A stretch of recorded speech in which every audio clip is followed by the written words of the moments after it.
Two more.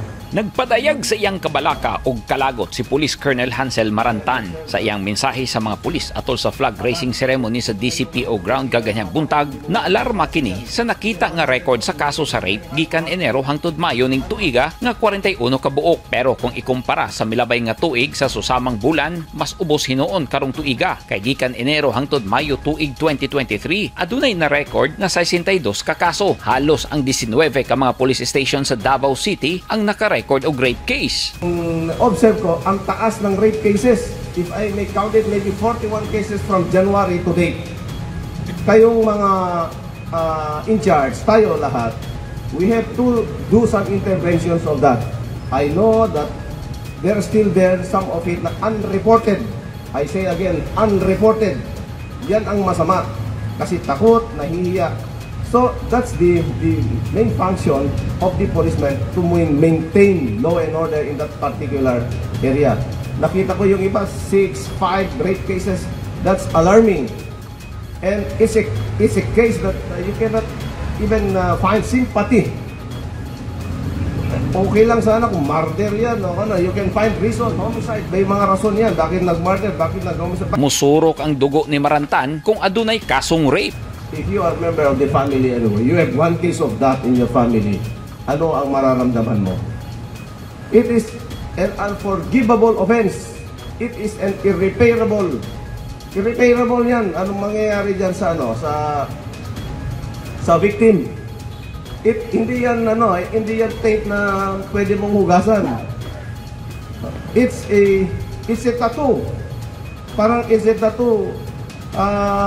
Forever be etched into the human soul. Yung iba dyan, papakamatay, yung iba na... Kasi their strength is unavailing. I say again, their strength is unavailing. Kaya nga, tayo ang magpuno ng strength nila para at least man lang, they can have justice naman for themselves.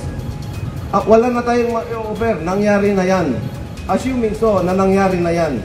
So, ang may bibigay mo na lang dyan ay hustisya. Hustisya na. Atubangan sa mga pulis, giangko ni Marantan nga nakapatay siya og rape suspect dihang tenyente pa siya. Rape, you cannot find sympathy people. Talagang didiretso ka na sa impyerno. You know my first case, when I was lieutenant, when I was able to neutralize a rape offender. Yan ang unang kaso ko. I was charged of murder dahil dyan sa rape case. I hate that case very much. Hindi ko ma-tolerate ang mga ganyang mga cases. Kaya kayo mga commanders, please do something about it. Or I will go down and neutralize them by myself. Gihagit sa bag-ong direktor sa DCPO ang mga station commanders nga aksyonan dayon kung adunay magpatala nga biktima sa rape. Pain reliever tayo ay mga pain relievers lang, law enforcement. We cannot solve the problem of the community at all. Pain reliever, you know that. We provide the short solution. Outright, we provide the short solution. But the one who provides a long-lasting solution is the whole of nation approach. Full tayo dapat is community, the politician, the law enforcer and all that. Sama-sama tayo. That's a long-lasting solution. Pero yung magbibigay talaga ng pain reliever, yung outright solution is the law enforcer. Tayo ang magbibigay sa kanila ng pain reliever right away.